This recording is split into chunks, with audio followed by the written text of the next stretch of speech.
Okay, it's totally time to talk Duran Duran. All right. I have been wanting to talk to everyone about this since I got home from the show I went to this weekend. It was in San Jose at the SAP Center.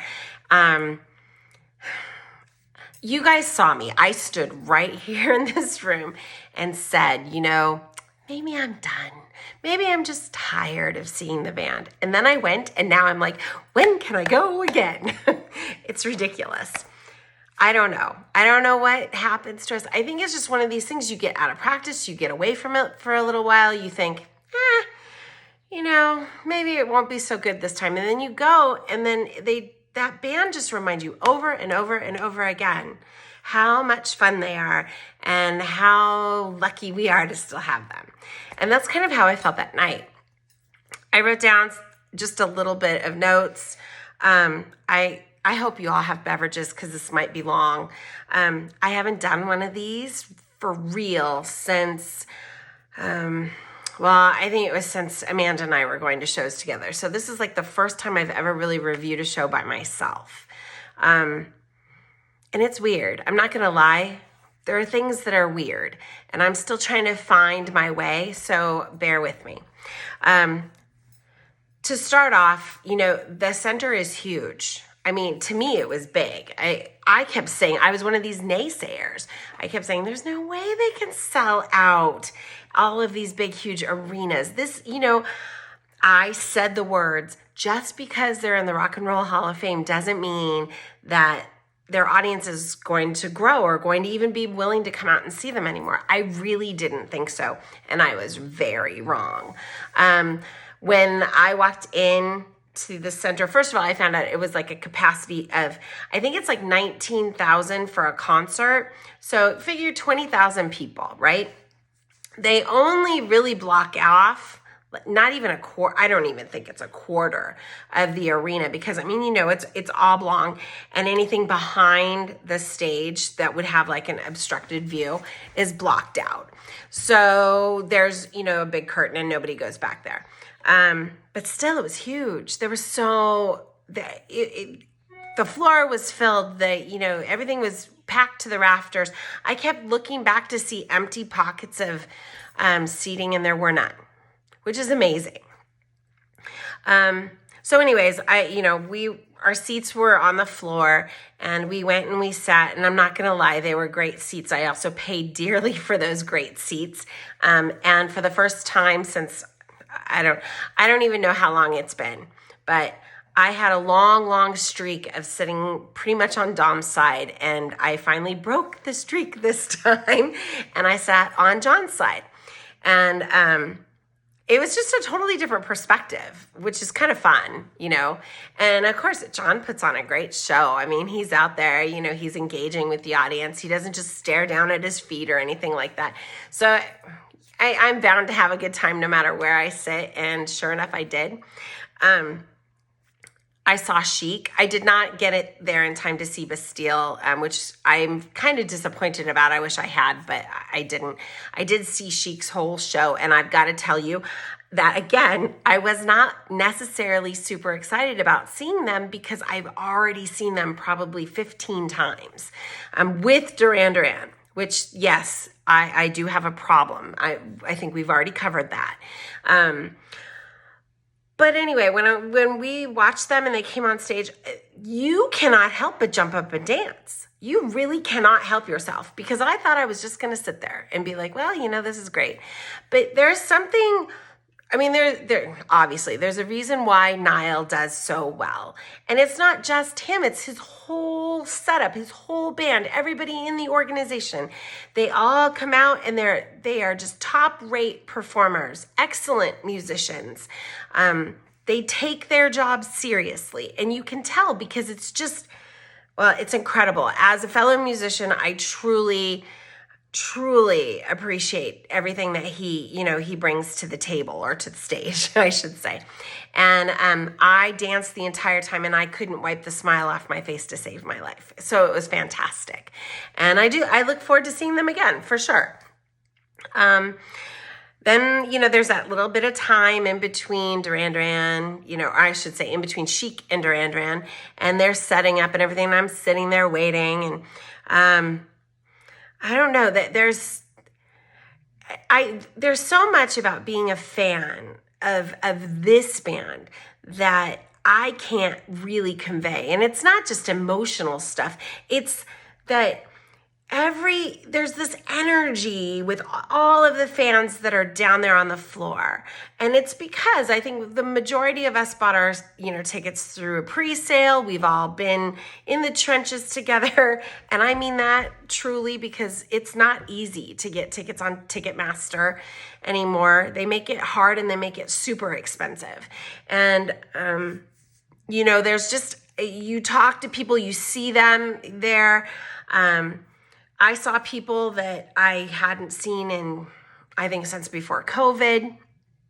And it's just, we are really an extended family, and it's amazing and exciting and just overwhelming at times, really, because I keep thinking about how, when I was a kid, I did not go to many shows. I think I counted yesterday that I'd been to about 3 Duran Duran shows up until I was married. And then there was a period of time where I didn't go, and a lot of it was because I lived in Illinois and I was out away from the city, and I had my first baby, and then we moved back to California. And then that's when my husband, in his infinite wisdom, bought tickets for us to go to see them at the House of Blues. And that was oh God, what year was that? We just did this yesterday. It was 2001, I think, is when I went. And I remember that night like it was yesterday, because I was convinced there was no way I was waiting in a line.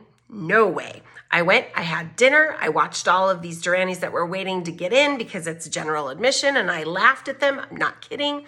And I'm like, why would you even do that anymore? It's not even the whole real band. Those are the things I said. And then, we got inside. We went to the bar. My husband was buying the drinks, and I went and stood on the floor. I was in the back pretty much. And oddly, as soon as, the band comes on stage, I was like, oh, and I wandered a little bit closer. But then something happened to me. And it was, I don't know. I still don't know what happened, except for to say that I realized I was in the same room with Nick Rhodes and Simon Le Bon, and I was breathing the same air, and I lost my mind. And I've never gotten it back since. Thanks a lot. But it was fun, And so, that's when it all started for me. And so I've been going to shows since then pretty darn regularly.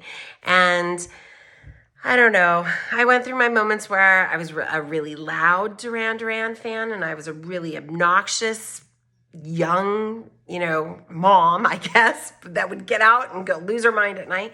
And I've kind of settled a little bit. I've settled down a little since then.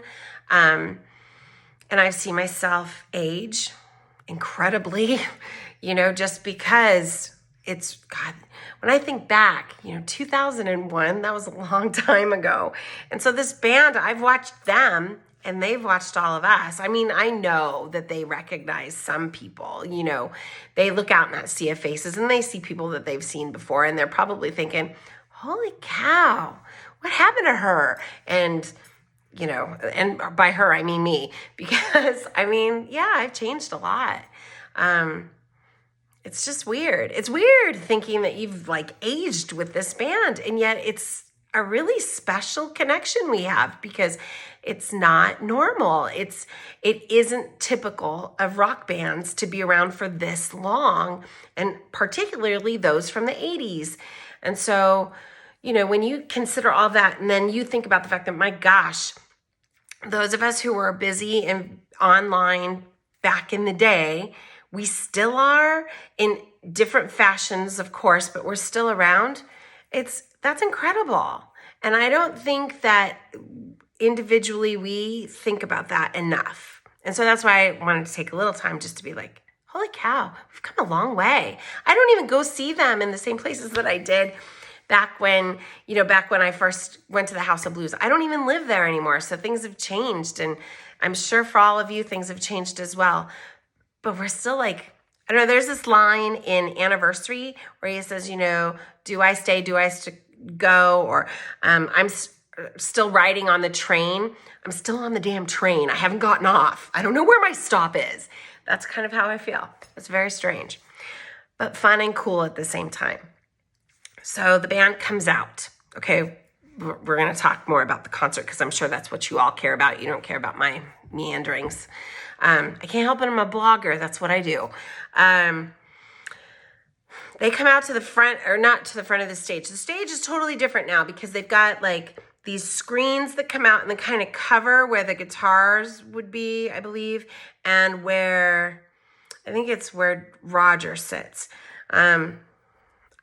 I want to say it's like right about there, and they kind of cover, and they are lowered down, and then the band comes out on these. Where do they come? They come out on these steps that are right, kind of in the center, and they just stand there. Now, this is very reminiscent to me of Astronaut when I saw them in Chicago for that tour. And they come to the front of the stage and they just stand there. And they're literally in the front of the stage then. So like they're right there. And you hear the heart beating and it gets faster and faster and faster. And the band is standing right there. And that's what this reminded me of, it was so weird and so cool at the same time because I remember that Astronaut tour, and I remember when they came to the front of the stage, and all I could think of is take your picture, take their picture, take it. And I could not get my damn camera to work because I was fumbling. I was just too damn excited. And this time I didn't try to take photos. I just watched and screamed. I'm sure I cheered for them, but it was a different experience, and it was really neat. And I loved that they did that again. And then they go off and they get their instruments on, and then they start playing. And they opened with Night Boat. And of course, my computer's going to fail on me now because I need the set list. They opened with Night Boat, but a very different version of it. Slower, more deliberate, more spooky, but not spooky, but not more like mysterious. I love the dramatics. And Simon, if you don't know Simon yet, you I don't know what you're missing, because he's like so dramatic with everything, all the lyrics and everything. He just plays it to the hilt, which is incredible. And I liked that a lot. And I have to admit, Night Boat's not really one of my favorites. I don't have a real connection to that, and I don't know anyone who really does, but we all like it anyway, right? And especially because we don't hear it very often. So they played that, then they went into Wild Boys. Wild Boys is Wild Boys. It's a great opening, song because it gets the audience on their feet and going. It's something they recognize. It's something that they know. It's something they love. And so that was fun. And the energy, incredible. Then, of course, they have to play Hungry Like the Wolf, and I'm just going to move on. They have to play it. I know they have to play it.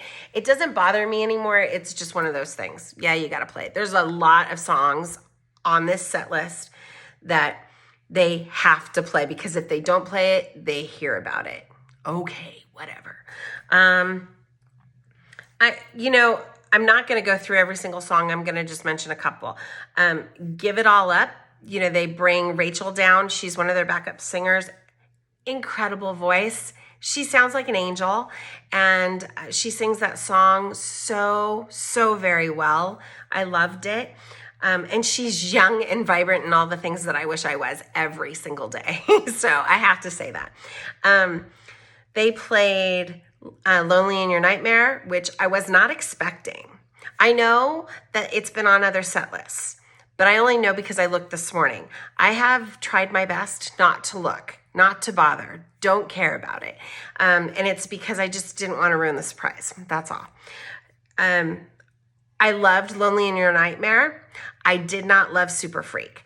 I don't love that they mashed them together. That's just me. Here's my thinking. This band says over and over again how, lucky they are that they have a full catalog that they could play from, and that, they can't possibly play everything in the same show. no duh. If that's the case, then play your stuff, okay? Play your music. That's all I'm saying. I know it was just a little snippet. It wasn't very long. It's not a big deal. But I was just thinking to myself, if you have the choice between playing your songs that you made famous and some other song, and yet you have limited time, why would you play this stuff that's not yours? That I don't get, but again, whatever. I know some people are going to pan me for that. I don't care. We all have opinions. You can have yours. I can have mine. We can all live together happily. It's fine. They did play my favorite song, Is There Something I Should Know? Which is so funny because I stood here and I said, I hope they play Is There Something I Should Know? Because it's my favorite. And so when they played that, I was like, oh my gosh. It was just, I was lucky. That's all. They played that. They played Friends of Mine, and they played Careless Memories all in the same concert, which is, for me, is rare. I haven't had that very often. It was an awesome set list because of those songs, because they rock it. I mean, and I love, the guitar that Duran Duran brings. And so because of that, when they put all that together, it just makes for a really engaging show. Ordinary World. Dom is so good at that now. I'm very proud of him because he had to, and he still has to, withstand a lot of comparisons to previous guitar players of the group. And he is so much better than I am about ignoring crap. I would be online constantly listening. I had to train myself not to read the comments as Daily Durani, and it was tough. And so I give him credit for not paying any attention because I don't think I could do that. And I certainly wouldn't be nice to fans after after reading it, because some people are just truly mean. But I am proud of him. He has made the song his own. And, if people think that they could do it any better, I'd like to see them try. So there you go. What else did they play? It was unusual. Planet Earth. Planet Earth was in there. I like Planet Earth. It's one of my favorite songs. Wasn't a bad thing, hearing that. It reminded me very much, of course, of Amanda, because, and she, she's still around and probably going to her own shows and stuff. But there's things after being Daily Durani together for 11 years, you don't forget things. And so, I'll hear stuff like that and I'll be like, oh, those were great times. We were great friends for a long time. And so it was really lovely, hearing that and having those memories, and watching Dom and, John at the center stage, and even coming over to the side of the stage I was on. That was pretty cool. I liked that. So it was fun. I am so tired of Girls on Film. It's hard for me to be objective about that song. I do think the band misses the mark when they try to mash it with Acceptable in the 80s here in America. I think over in the UK it might go down much better, but here people don't know that song. Some people do. There's always some that know, but I think by and large most people don't know the song, and so they don't chime in and sing the way that Simon thinks that they should. And it's just because I don't think it had a whole ton of radio exposure here, and so I don't think people know it. That's all. Their encore, Save a Prayer, Rio, it's the same they've been doing for a long time. I can't see them ever closing with anything else but Rio, and I'm totally fine with that. As it's weird because it's the one standby song that they always play. It's just one of their songs. It's the one I don't get tired of. I don't know why. Everyone has, different opinions on that, and that's totally cool. Save a Prayer, again, I can't see them ever doing a show without it, and I know they have, but it's just one of those things that you go to Duran Duran shows and you expect to hear. That's the problem, is there's too many of them. Damn it. There's just too many of those songs. I need to count 3, 4, 5, 6, 7, 8, 9, 10, 11, 12, 13, 14, 15, 16, 17 songs, 2-song encore. It's not the longest show in the world. This band is never going to be like The Cure or Paul McCartney or who else? Definitely not Elton John. They're not going to be that. They never have been. They're never going to be. I would love to see them get back up to a 21 song set or a 22 song set. I'd also like for their ticket prices to be a lot less than they are, but that's not the way it is. And what are you going to do? What are you going to do? I could not go. That's what I could do. I could decide not to go. And I don't think that's going to happen. So there you go. In closing, I want to say two things. The first thing is thank you to Duran for coming back, playing more. I was very worried after COVID that we would never, have them back again. I really was worried about that. I saw them in Vegas last year, and I could have sworn that was, the most amazing concert I've ever been to, because I was seeing them again, and that was very emotional for me on a number of different levels. And then this time I went again, and it was very emotional for me on a number of levels for very, very different reasons. I'm just very grateful. I'm a grateful fan, and I think that at one point in my fandom career, I was not that grateful of a fan. I think I expected an awful lot, and I'm not really like that anymore. Life changes you. COVID changes you, and watching people that you love and care about, move on. That changes you too. So I just wanted to say thank you. The other thing I want to do is I just want to give a shout out to my favorite cover band. And no, it is not Don Brown's band. I'll have you know it's not. My favorite tribute band ever is Rio. And they're here in Southern California. And they've got back together, and they got a glowing review for their first show back. And that was at the Whiskey, and I don't remember what date it was, but I just read it. And I just want to say, good for you guys. I'm so proud of all of you, and I'm thrilled that you're back together doing what you guys do best. I hope you come up to Paso Robles so I can see you. But anyway, I'm going to close for now, and I just wanted to say, bye and thank you guys. And I'm hoping to do more of these as the time goes on, so definitely stay tuned to my channel, and I'll talk to you soon. Bye-bye.